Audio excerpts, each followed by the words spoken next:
I'm Dave Dowley for LincolnCityTV.com, and I'm so excited to bring to you all an interview with the D-Lake mayor of 1964. But this is, everybody, Henry. He goes by Buzz Florip. And thanks for talking with me tonight, Buzz. Very grateful that your son, Brian, a Taft graduate, was able to connect me with you. And we're going to talk to you a little bit about the history of the 20 Miracle Miles, D-Lake, Ocean Lake, Taft, this whole community. So, Buzz, for audiences, tell us how you got to Lincoln City in the first place. That came through my association in the radio business. I had been in the business for perhaps 5 years and became a manager at the time I moved to Lincoln City. That was my first job. And first job as manager. But the opportunity came to move to Lincoln City, and so that's really where it all began. And one of the things that I still recall, one of the old timers says, well, you know, you may not like it at first, but it'll grow on you. And apparently it did. Well, you made a significant contribution in so many facets. So from our community, I just want to tell you, thank you. I grew up in Lincoln City from 70 to 79. I was a little guy, and to see what you now went through when that was 6 different neighborhoods with a lot of acrimony, discussions, trying to solve the solutions on how to deal with water, fire, police, looking at the news clippings, two little neighborhoods were trying to combine, or Taft was trying to jail in with Nell Scott. There was a lot of efforts trying to pull that off. What was it like during that time with all these discussions with all the different mayors and infrastructure discussions? Well, the problems, of course, go along with any community.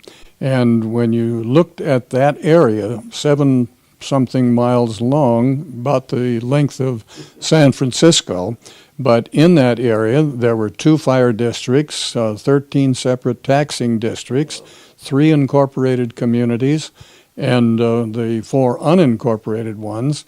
It became a challenge. It says there's got to be a better way to do this, and the efforts of the 20 Miracle Mile Ad Club, which was in essence the Chamber of Commerce at that time, we didn't call it that, but we performed that function of marketing and trying to bring the community together. So with that effort, it did bring about the effort to why not make one city? And then you deal with the little human problems of what are you going to call it, and can you use any of the individual existing city or community names? No, because they're all politically charged. Yeah. So that's how the name Lincoln City arrived. Nobody had that, and yet we were in Lincoln County, so that seemed to be the one that filled the need. There were other suggestions. Everybody felt, well, gee, it should have beach in there. Yeah. Which it didn't. We, had to settle for Lincoln County, and most people knew that Lincoln County had a beach, I guess. Yeah. And, a little bit of background, even giving some history to our Lincoln City Chamber of Commerce. So it used to be the 20 Miracle Miles, and from the 1950s and 60s, it was called a promotional campaign called the Oregon Coast Ad Club.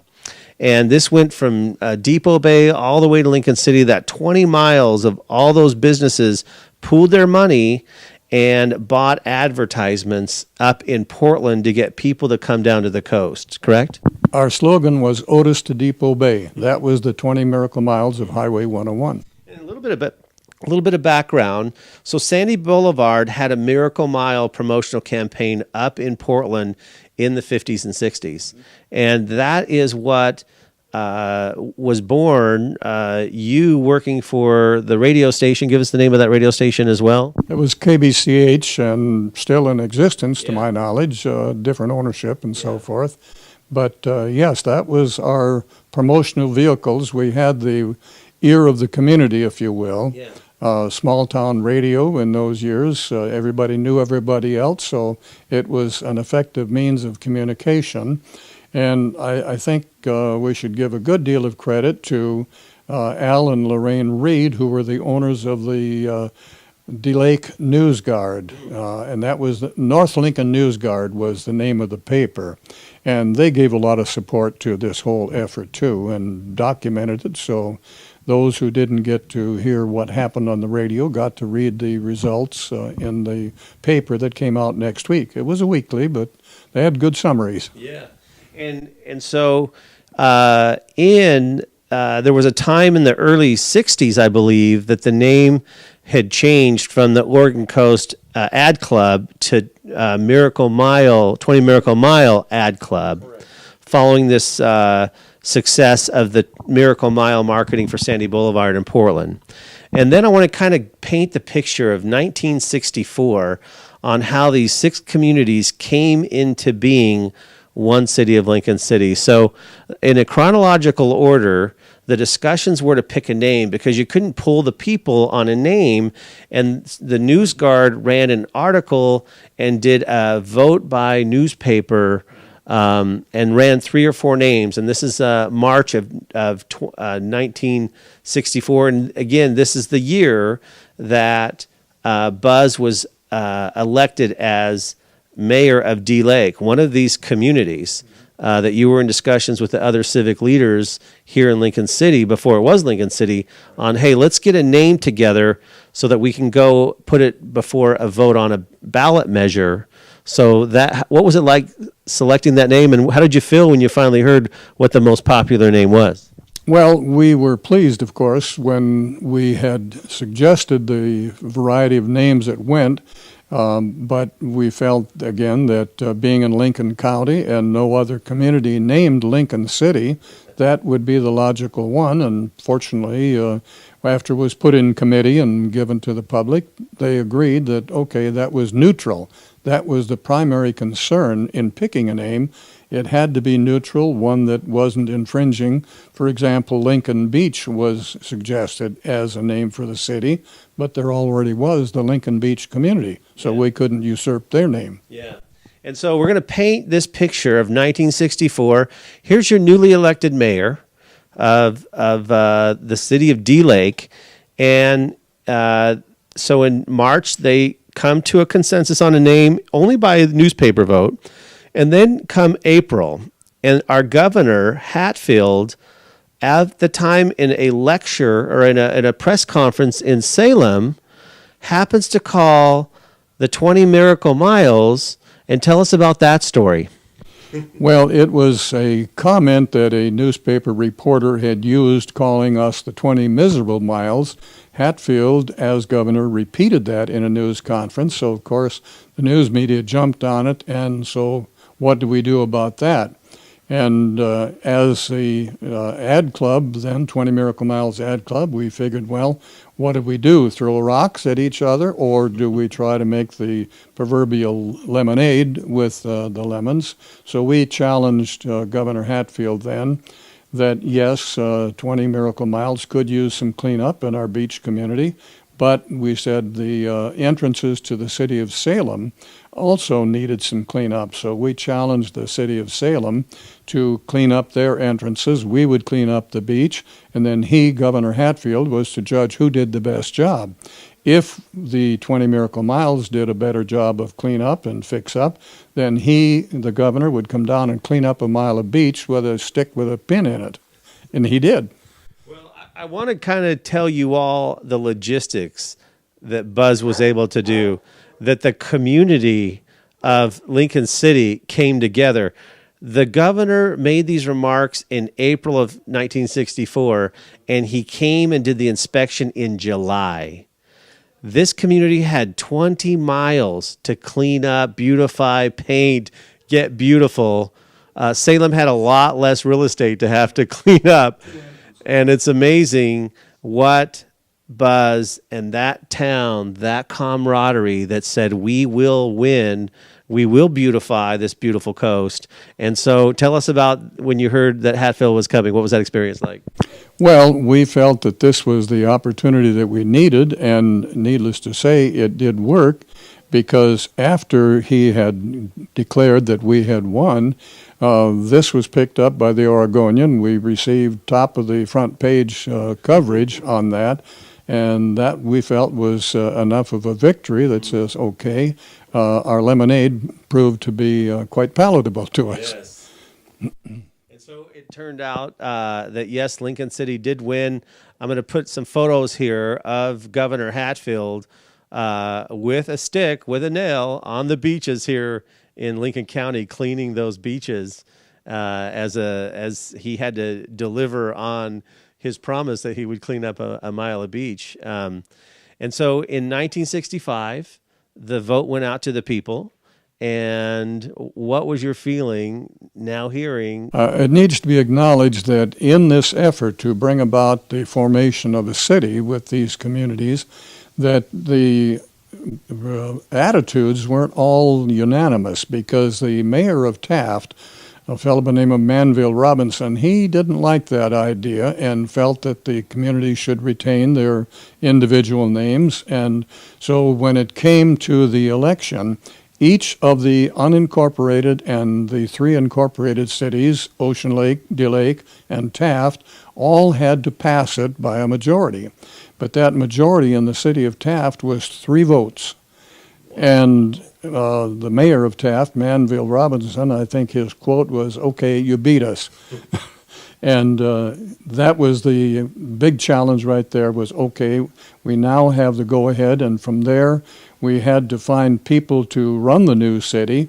Obviously, each of us who had been mayors, Manville Robinson, the mayor of Taft, had not supported it, so he decided that he wanted no part of Lincoln City.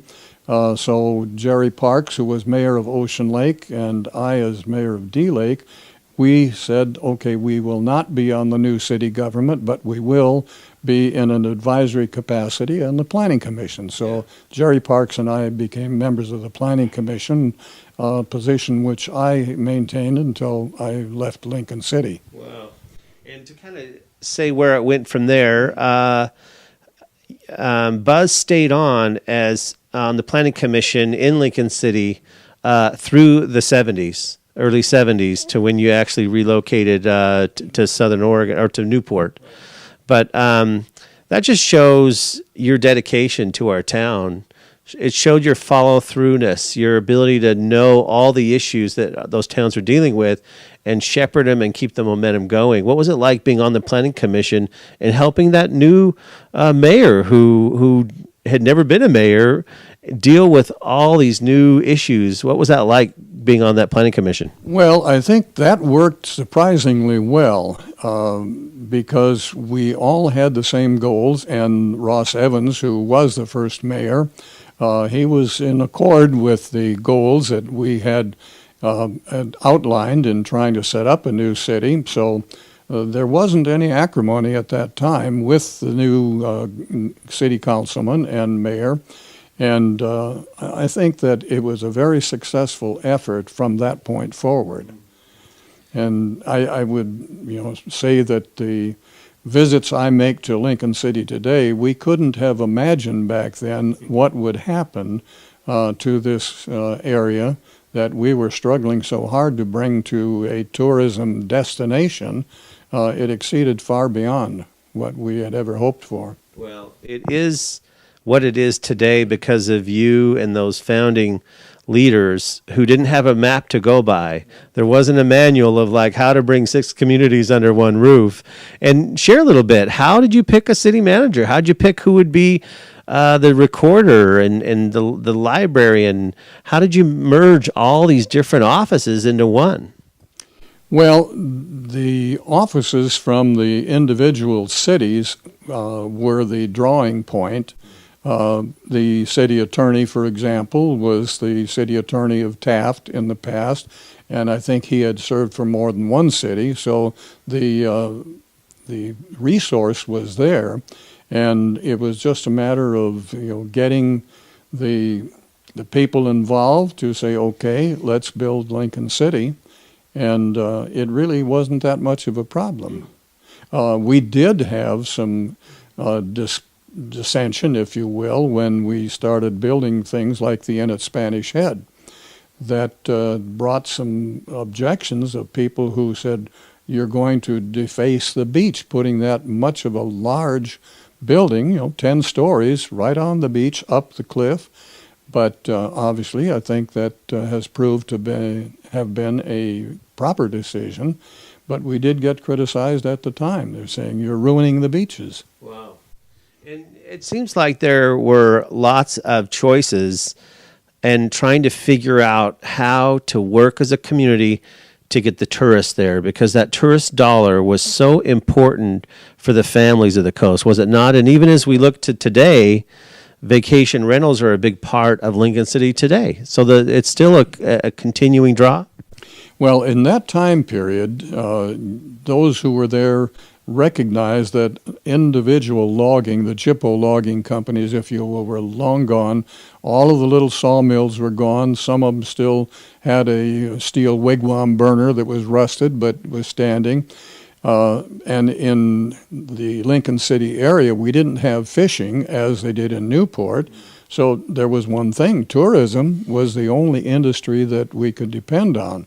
So as a resort community, you say, well, let's build our industry and make Lincoln City the most desirable place to go to on the Oregon coast. And needless to say, it has worked well.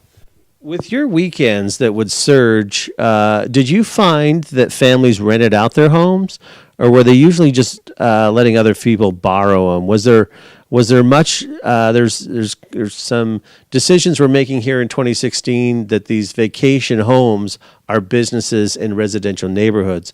Back then in the 60s and 70s, was there ever any stress for you working at a city level, concerned about homes there within blocks of the ocean that they were being rented out, that needed to be regulated? No, I don't think it ever came into discussion, because people who owned vacation homes and had bought them for just that purpose had been doing this for years. And it was just an accepted thing that when you live at the beach, you want a place to go to.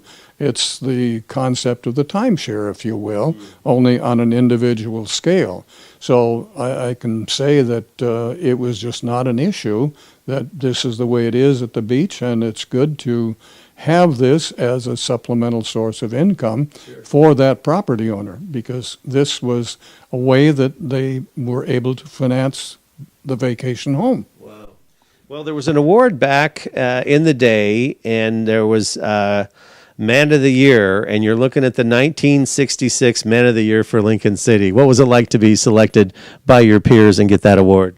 Well, it's the only thing that you get is that if you try to do a good job and you succeed in some measure, then your peers want to say, okay, you done good, so they give you a pat on the head, as it were, and give you a plaque that says you're the Man of the Year. Well, but and it's not something you seek, though. Yeah, it really drew you into all the public service, all the involvement, the Oregon Coast Ad Club, merging to the 20 Miracle Mile Ad Club. And that also was an interesting perspective with you integrating with Portland, sponsoring the KPTV 12 late movie, and the 20 Miracle Miles would sponsor that. But it made those connections up with Portland. And to the point, tell us about how that plane flew to Devil's Lake. Well, the Miracle Mile group on Sandy Boulevard in Portland, the fellow that was one of the key men there was George Wallace, one of the owners of Wallace Buick up there. But he owned a Grumman Widgeon and looked forward to the opportunity, hey, I can come down to Devil's Lake.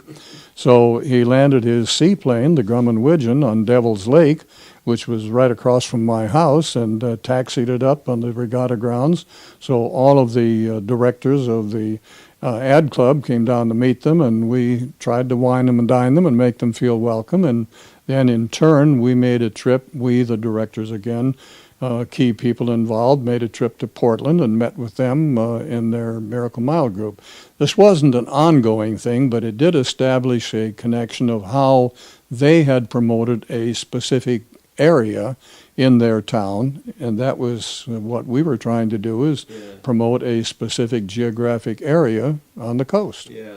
So they had some good help for us. And I want you to end our interview here today and talk to the businesses, the hotels, the service provider, our tourism industry, our leaders, our civic leaders of 2016, of some lessons that we should apply that are still true today to work together?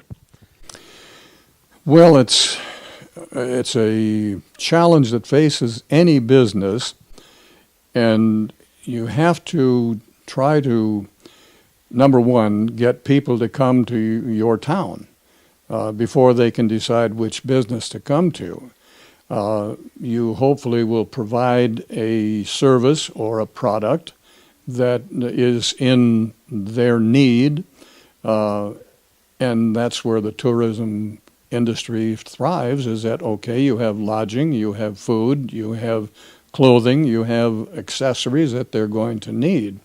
But in addition to get them to come to your area, you still need to do the individual store promotion.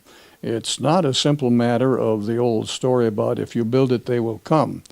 Not necessarily true. They maybe will even come to your area, but will they come to your business? And they will come if they're invited. That is the key. So your individual promotion efforts are still absolutely essential. And if you can do this as a collective group to make them want to come to your area, then the job of getting them to come to your individual business is going to be a lot easier, because as an individual business, you're not going to go to Portland or any of the major communities and spend your dollars, because you're lost in a sea. But if you spend them in collection with other businesses in your area, it's the bundle of sticks. Mm-hmm. It's harder to break a bundle of sticks than it is one. So you got to be in a concerted effort as a group. Well, and I also attribute it to the competitive spirit of communities competing in good spirit, one to another.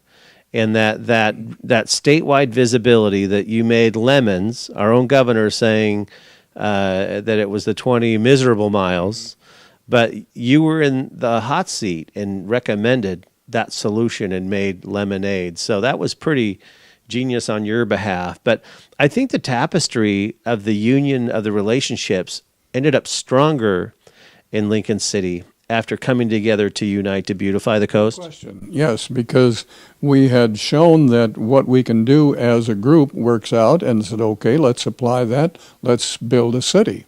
And that is what developed. And of course, anything that is going to be from a humble beginning is going to hopefully grow if you keep that same attitude that says, this is our home, this is our town, how can we make it better? Yeah. So people will want to come to our city. And just the aligning of all the issues that we're facing, 1964 culminated in a successful 1965 of uniting, but interesting how the story of those events, you couldn't have planned them. They were just like happenstance. You reacted and just went with it. And I think, if we started on a piece of paper and planned it, we might not have been able to pull it off. It's amazing. There is no blueprint to follow at that point. And as I recall, at that point, we had a record, because nowhere in the United States was there a record of 13 taxing districts being brought into one city. And to my knowledge, I don't think that's happened since then. Wow. Well, it's the fabric of the people. Yes, that's an execution on paper, but our little lovely town of these 6 communities have had lots of tough decisions in the past to overcome. And the fact that there was a lot of run-down buildings and not very beautiful places, that a group of people took the initiative and beautified it, and look at where we are today. So I hope we can take some lessons from these discussions with you, Buzz. I really appreciate this opportunity, and hope to see you in Lincoln City and walk some of those streets with you that you shepherded for many years. And I'm sure you want to give credit to the other counselors, the other people on your planning commission, the Jerry Parks, the other families, the Garrisons, the many families who have for decades driven up and down 101 and just looked for ways to make that town better? I think that probably sums it up, because if you are a leader, an elected official, I think you could compare it to saying, okay, I'm driving the wagon, but I have to have a lot of people pushing, or we're not going to go anywhere. Yeah. And that's what happened in Lincoln City through the 20 Miracle Miles Ad Club, that everybody was pushing on the wagon, and it went forward beyond our belief. And I think I can have a certain amount of pleasure, even though nobody, I say nobody, but most people in Lincoln City have never heard of Buzz Florip. But when I come back to Lincoln City, I can say I had a small part in making this happen. Well, I want you to know how grateful I am. I love our town of Lincoln City, and having been there in the 70s, in the schools at D Lake and Ocean Lake, I had no idea, but most kids don't pay attention to the politics of the town. But I'm sure grateful what you've done, and I'm excited to be back in Lincoln City and being around the table of telling its best stories to Portland and Mid-Willamette Valley. That's a big passion of mine, but it sounds like that's really what has been the success of the past. Where it all began. And I think that's where we got to keep going. Right. I would think that you need to talk to your customers. All right. As a business owner, if you don't talk to them, then why would they be concerned about you? Yeah. Really good point. And, Portland's seeing record people moving to it. How home sales are skyrocketing, and I think it's exciting to see what the future of Lincoln City will be when that kind of spills over, when a lot of those people are getting settled in Portland. I was there this last weekend, and there were people looking for second homes who'd moved there in the last year. So it's an exciting future for Lincoln City. But thanks for talking with me, Buzz. I'm going to put my contact information on screen. If you have a question, email me, and I'll get it to Buzz. And if there's something that you'd love to reflect on about Lincoln City or a story, please put it in the comments of this interview. But it's been fun chatting with you here today, and I'm just really honored that I had the time. My pleasure. Thanks. If there are any old timers who remember old what's his name, love to hear from you. You bet. And lastly, thanks to your wife, who supported you through so many meetings, so much time away from the home, you shepherding all these issues. Please express to her, as a community, how grateful we are that she stood with you all those years. I certainly didn't originate the thought, but it's been said many times that behind every successful man, there is a woman who very much supports him, keeps him going, and lives with the problems that create because of your involvement. Yeah. And so the wives have big credit there that they never get proper recognition for. Yes, and I'm going to cascade some articles showing Governor Hatfield on a beach in Lincoln City delivering on his promise to clean a mile of beach. And thank your wife for keeping those in such perfect condition. They're so fun now to go back and read those. And I think that we really need to admit he didn't really clean a whole mile of beach. We did have him down at Fogarty Creek and got lots of pictures, but we let him off the hook. But even, Jerry Frank, let's give a mention out to Jerry and his support of our coastal town. What are your thoughts? What do you want to say to Jerry Frank?